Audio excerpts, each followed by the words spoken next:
Here is the Toyota CHR. Now there are door sensors on all the four doors. I'm just going to show you in the right side door. Let's get started with the front door. Right over there is the sensor. Now you will need a T30, a Torx 30 screwdriver bit for this job. Without it, you cannot do this job because you need to get that one bolt off.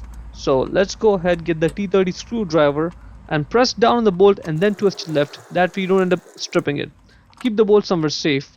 And now we need to get the electrical connector off of that sensor. So press right where I'm pressing with my left thumb, press there and get the connector off. Now do not let go of that connector because if it goes in the body like this, it's just a lot more work to fish it out.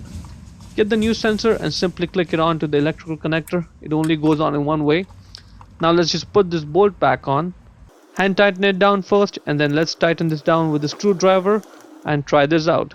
See, I'm pressing over here and it should show up over here on the instrument cluster as well. And it does, so that's good. Now let's move on to the rear side door. Open the door and same process, same screwdriver bit, no differences whatsoever.